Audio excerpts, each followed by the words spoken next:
Welcome to my new blog. আমার নতুন আরেকটি ব্লগে আপনাদের সবাইকে স্বাগতম। আসলে ভিডিওটা অনেক দিন আগেরই করা, কিন্তু সময়ের অভাবে আমি এডিট করতে পারিনি, অবশ্য আলসেমির কারণেই বলা যেতে পারে। তো ওই দিন ছিল আমাদের ঘরের লক্ষ্মী পুজো। তো এই যে পুজোর আয়োজন প্রায় শেষ, এখন আমি রান্না বসাবো। এই যে দেখুন, তো এখানে খিচুড়ি বসানো হলো। তো খিচুড়ির পরে আমাদের যেহেতু ভোগ দিব, 5 রকমের ভাজি, তরকারি, পায়েস এগুলি করব। তো দেখতে থাকুন আপনারা ভিডিওটা। তো আমার খিচুড়ি প্রায় শেষ, এখন আমি তরকারিটা রান্না করব। তো এই যে আমি তরকারিটা বসিয়ে দিলাম, তরকারিটা প্রায় হয়ে এসেছে।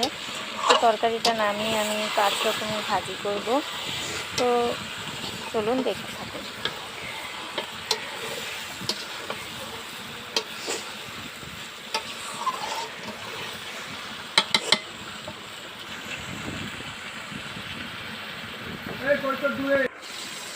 তো এই যে আমার ভাজা করা কমপ্লিট। এখানে ছিল আলু ভাজি, কুমড়ো ভাজি, পটল ভাজি, কাঁকরোল ভাজি, তারপরে করলা ভাজি।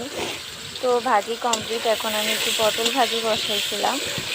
তো যে আমাদের আসলে 3বার লক্ষ্মী পূজা দেওয়া হয়, দুর্গা পূজার পরে তো একবার হয়ই, এরপরে আর 3বার লক্ষ্মী পূজা দেওয়া হয় আমাদের।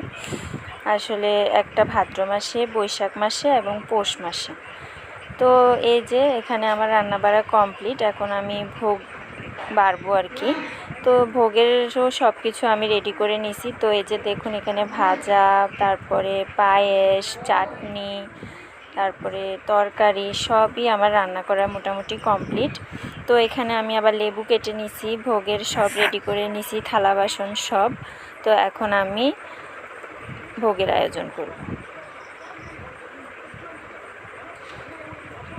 তো এই যে দেখুন, আমার ভোগ বাড়া মোটামুটি শুরু করে দিয়েছি আমি এখানে।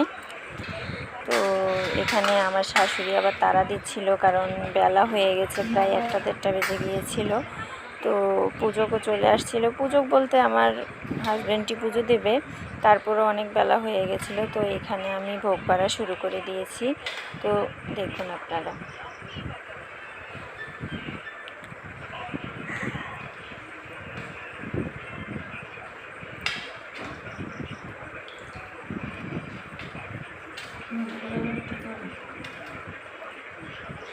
তো আমার ভোগ বাড়া মোটামুটি কমপ্লিট। তো এখন উপরে আমি যা মানে আয়োজন করেছি, ভাজি, তরকারি সব আমি উপরে দিয়ে দিব।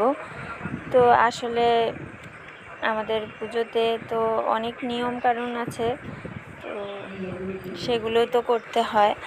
তো দেখুন আপনারা, এই যে আমার মানে গুঁড়ো অন্ন যেটা আর কি, ওইটা দিতে হয় 1 ভাগ। এরপরে আবার যে মানে কী বলে এটাকে, আস্থা দিতে হয় আর কি, দুইটা। তো মানে এক এক পূজায় এক এক রকমের নিয়ম থাকে। তো এই যে, তো দেখতে থাকুন আপনারা। আমার মোটামুটি ভোগ বাড়া প্রায় কমপ্লিট, এখন আমি সাজিয়ে পুজোর ওখানে নিয়ে যাব। পুজোকেও চলে আসছে। আমি এখানে আমার শাশুড়িও খুব তাড়া দিচ্ছিল, তাড়াতাড়ি করো তাড়াতাড়ি করো। আমি কোনো রকমে তাড়াতাড়ি করে শুধু কমপ্লিট করলাম। বন্ধ করি। তো এই যে আমাদের পূজা শুরু হয়ে গিয়েছে। তো এখানে আমি ভোগগুলো আস্তে আস্তে এনে দিচ্ছিলাম। তো আমার ব্লগটা যদি ভালো লেগে থাকে অবশ্যই লাইক, কমেন্ট এবং সাবস্ক্রাইব করে দেবেন। ধন্যবাদ।